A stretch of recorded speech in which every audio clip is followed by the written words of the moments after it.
Welcome back to the YouTubes. No. Welcome back to the YouTubes. As you might have seen from that B-roll clip, I'm getting myself ready to go to the gym. Just got my subs done. It is 5:45 in the morning. I literally never train at this time. The only reason I'm doing it today is because it's a little bit easier with how my week's going to look to get jiu-jitsu in, so I can train at midday. So yeah, early morning session. We got upper body today. It's once again Thursday as well. So yeah, let's get into it. Show you the session, show you what I do, speak through it, and we'll go for round 2 of YouTube. So we're at the gym. Thought I'd go over the session quickly before I head in. What we'll be doing today. So today is a upper body session. The main focus today is what we've got more of.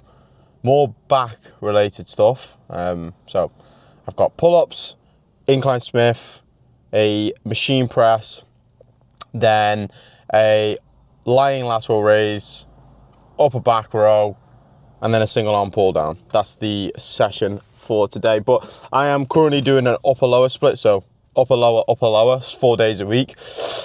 For me personally, I think the upper lower split is best for everyone. I think too many people neglect legs, and overall it just creates a better physique in my opinion. And plus, I'm not gonna lie, it's something I actually don't enjoy to an extent. Like, I don't really enjoy training legs twice a week, but just because you don't enjoy something doesn't mean you shouldn't do it. I actually get more satisfaction out of completing the workouts throughout the week, knowing full well that I didn't completely and utterly enjoy it, if that makes sense. I think there's a good element to it of just doing something you just don't enjoy, if that makes sense. Obviously, it's not I hate going to the gym, but there is an element of not completely enjoying it. But twice a week, everything gets trained. My upper lower is slightly modified, so it's arms and legs, and then it's just my upper body, so chest, shoulders, back. Chest, shoulders, and back, basically. But yeah, we'll get into the gym and go over the session. But before I go in, I thought I'd go over quickly what the supplements were. So pre-workout was one of them. Buzzing at the moment. Fucking tingling from the beta-alanine. Then in my big water bottle, I have electrolytes and then obviously water to help with performance and hydration. Better pumps and all that. And then in the other bottle is carbohydrates. So, it being an early morning session, I haven't eaten anything. We're going to need those carbohydrates for energy. It's very easily digestible carbs, so just go straight into the system. It's 30 grams of carbs there. I personally keep that in all the time because it helps hugely with performance, and performance in the gym is key when it comes to building muscle or even retaining muscle during a dieting phase. So I think it's a very, very important, not necessary, but important supplement that I use. But yeah, we've just outside the gym there, as you can see. I don't know if it's going to show. Let me see if I can zoom in. Oh, I feel like a fucking dad right now. There we are. I can't zoom in. Just outside the gym. Anyway, let's get in and get the session done. So, I was going to do some talking over in the gym, but I ended up training with one of the guys at my gym. So, I thought, fuck it, I'll just do some B-roll clips and then I'll talk over. So starting the session off, we had some pull-ups. As you can see here, the first set was no weight, just kind of warming ourselves up. The second set, I put a 20 kilo belt on the belt, and then this is the main working set where we're for 30 kilos. Now, looking over and reviewing this, like the first few reps are pretty decent, but then we start to see that range of motion reduce quite significantly. So this is something that I can work on as of next week. I'll probably drop the load and look to get a little bit more range of motion, so bringing that chest up closer to the bar. But the main thing I'm thinking about here, regardless, is no kipping. I'm not trying to get momentum from my legs. I'm keeping them crossed behind my body. to make sure I'm not using them at all to bring myself up. Then on to the second exercise. So this is a quick little tutorial how to set up a incline Smith machine. So we put it in the center and put the bench, put the bar down and put the bar in the center of the bench, because then you know at least you're even on each side. And from there I'm just figuring out, see if I'm far enough backwards or forwards, if there's any adjustments that need to be made. With this one I had to push myself back a little further, but then I got myself in a good position. So going on to the first set of the incline Smith machine press, I want to talk about some cues I'm thinking about. Number one is I'm keeping the elbows bent, and I'm thinking about trying to bend that bar inwards to allow me to keep those elbows nice and bent, nice and tucked. We're looking at around like a 45-degree angle. From there, I'm not necessarily looking to bring that bar as far down as possible. How close you can bring that bar to your chest is basically dependent on the length of your arms, the size of your rib cage. Basically, what I'm trying to look for is my arms basically in line with my rib cage before pressing back up. We don't want to see the elbow tilting backwards, and I'm also focusing on keeping that wrist and elbow stacked on top of each other so I can produce the most amount of force. This is a huge thing that I see a lot of people messing up on. Your width with your grip will make a huge difference for your pressing. You need to ensure that that elbow and wrist are on top of each other at all times so you can get the maximum amount of force produced throughout your set. From there, we then went on to a machine press. Very, very happy with this machine press and how it feels. I have got it set up so it is around that nipple height. I'm trying to get a little bit more emphasis on that lower to mid pec, as that incline Smith machine press would be a little bit more upper pec. Now, you can't necessarily isolate portions of your pec. Like, your pec is always going to be used, like the whole pec, upper, mid and lower, whenever you're doing any exercise, but we can emphasize a little bit more on one than the other. So again, this is a little bit more mid to lower portion of my pec. Then on to the fourth exercise of the day. So only delt movement of the day as well. It's the lying lateral raise. With this exercise, where I see a lot of people going wrong is they're almost trying to shrug their shoulders up. I'm thinking about keeping my shoulders down at all times and taking the longest route out as possible to bring that weight up. And I'm also thinking about finishing with my arms in line with my shoulders, and I'm not going any further just to eliminate any sort of trap involvement. Talking about the traps, fourth, fifth, can't remember, lost track of exercises. Upper back row, we have 3 sets on this, so everything else is 2 sets.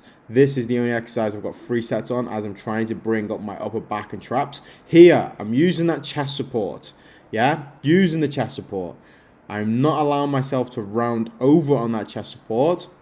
I'm trying to think about keeping my chest up and my back slightly arched, and from there I'm moving at my shoulder blades. So I'm letting my shoulder blades come forward around my rib cage, and then I'm thinking about bringing them together.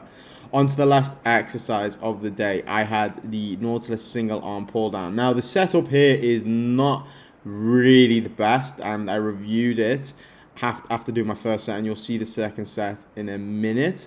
Basically, that elbow, I can't get that elbow down towards my hip because I'm sitting a bit too far out, which goes on to say, be fucking critical of your technique in the gym. I can't emphasize this enough. It's the reason why I record most of my sets, to look over how I'm lifting and what improvements I can make on each and every exercise, because it does make a world of difference. So as you'll see on this next set, I'm sitting a little bit closer towards the weight, and our elbow is getting driven directly down towards my hip. From here, I'm thinking about rotating ever so slightly inwards with my pinky finger, because that's going to help with keeping the arm close to the body. When we are training our lats, we want that arm close to the body. When we are training our upper back, like you saw in the other video, we are thinking about keeping the elbows flared and moving at the shoulder blades. Here, we are still moving at the shoulder blades. That shoulder blade should be moving up and around the rib cage, but I am still thinking about keeping that shoulder driven down. I want to be putting more pressure through that pinky finger and keeping that arm close to the body. So we're back from the gym. I look like a fucking scumbag right now. My hair hasn't been cut in a couple of weeks. Beard is over fucking grown. Feel very, very sloppy. Kind of need to get that sorted out. But didn't end up doing any like talking over whilst in the gym. Just recorded everything, and I would have done a voiceover by the time you watch this. But now it is 9 o'clock. I've got jiu-jitsu later at 12, so I've got a good around 2.5 hour work block where I'll do my email for the week. But I had to do a late check-in, so I thought I'd go over quickly what I do for my check-ins, and I'll show you now. This is one of my clients, Luke. If you're watching this, Luke, it's all right. You gave me a good reason to check in late. But basically what we do is each client will send over a voice note, and I will look over they'll send over a voice note of how their week has gone. I can't fucking adjust this. Send over a voice note of how their week has gone. And then basically I'll sit down and review the data within the sheets. So with Luke, he's currently in a gaining phase right now. His food is quite high, around 3,000 calories per day. And basically once that is all looked over, I will like refer it to what he's talked about in the check-in voice note. Quick side note, a lot of coaches, they'd like to do like a type form check-in, like where they have to like write a sheet. I personally have never done that for one reason and one reason only. It doesn't really give them the opportunity to talk about absolutely everything.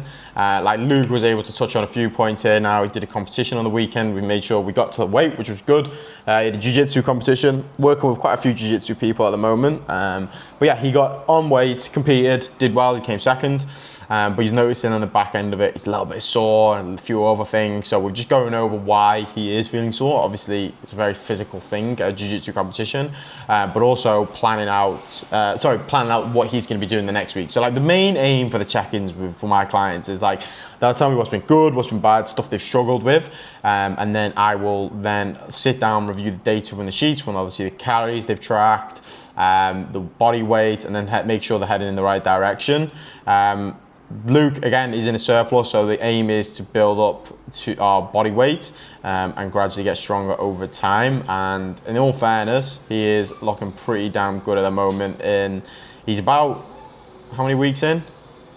We are 30 weeks into coaching, and the whole time he's been gaining. He started off at 72 kilos, and he's now up to 79 kilos. So 7 kilo gain over 30 weeks, which is what we really want. Like, we're not looking for huge jumps in body weight. It wants to be nice and steady as we bring our body weight up. I'm focusing on progression within the gym alongside that. Some of that weight he's gained has been body fat. I'll put his photos up on the screen now. Some of that weight he's gained has been body fat, but the majority of that will be muscle because we've been doing it very, very slow.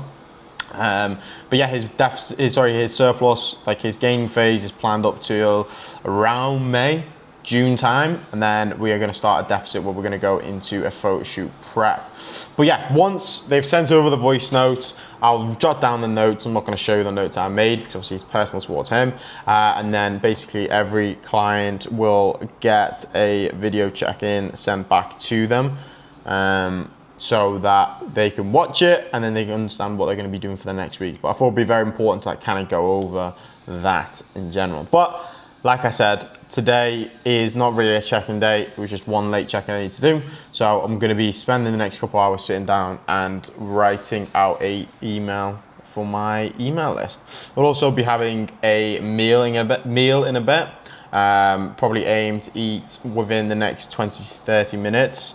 Mainly because, again, jiu-jitsu's at 12. Want to get some sort of carbohydrates in me after training in the gym this morning, and refuel a little bit before going into that second session. And we're back. So we're going for like the first real food, you could say, for the day. And basically just going for Rice Krispies, a protein shake, and some banana. Reason being, I normally have oats every morning, but reason being is because we are going to train in a couple of hours with jiu-jitsu, and I can't, like with pre-workout and like nutrition in general, you do not want to be going for something too high in fibre before training because too high in fibre. I thought someone was coming in then. Too high in fibre before training because it's going to sit in your stomach. So we want to keep fats and fibre as low as possible before doing any sort of training, because it's going to take too long to digest and it's going to sit in your stomach, and all that blood is going to be going to your gut rather than the muscles around the body. Plus you just feel like shit anyway. So yeah, that's the reason why when I'm going in between sessions, so I've got 2 sessions today, keeping it simple and something that's going to digest super well. So protein, some cereal, almond milk, and then a banana on top of that as well. So we'll throw this together and I'll show you the finished piece. It does not look that great either, I'll be honest, yeah. But we're not looking for something that's going to be super appetizing. We're just going to be looking for something that's going to work. So I'll put like the macros so far throughout the day on the screen so you have an idea in terms of what I'm having. And then again, like food is like around 3,200 calories at the moment. I do normally follow like a very, say, I have a pretty decent structure in terms of like what I have. Most of the meals are the same each day. I just change up my evening meal because I just prefer to do that personally. Yeah, this looks like a bag of shit, I'll be honest, yeah. But yeah, so I normally have oats today. I'm having the Rice Krispies and protein shake because it's going to be easily digestible. Yeah, this looks like fucking wank, mate. I'm not gonna lie, it looks shit, but it does the fucking job. Where are we? There we are. Does the job. So yeah, I'll get this down me now. There we go. I'll get this down me now, and then I'll be getting ready to go jiu-jitsu. Get ready to go jiu-jitsu after.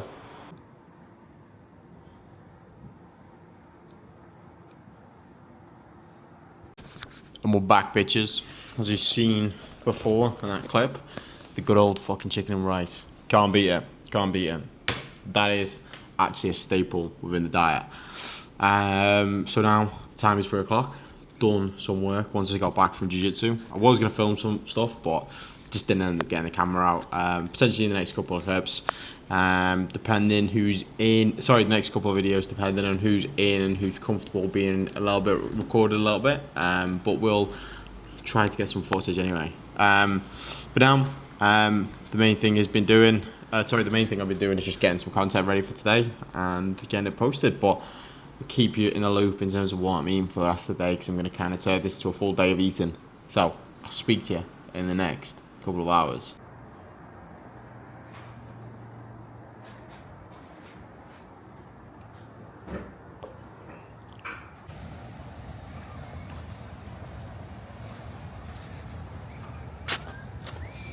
You know, actually, sorry. No, you're right. I found that 80s.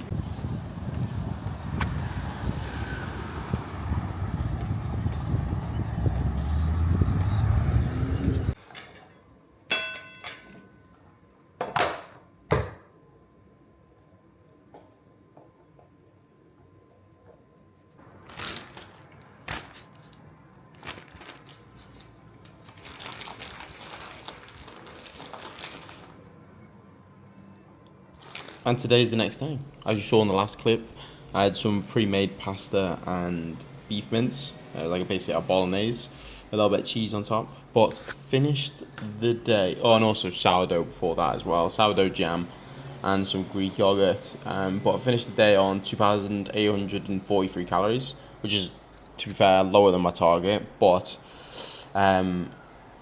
yeah, that was just an off day. Didn't eat as much. 208 grams protein, 391 grams of carbs, and then 44 grams of fat. So that's kind of like an insight of a full day of eating for me. So yeah, we'll see you in the next one. Make sure you like, share, subscribe, and all that. And I'll see you in the next video.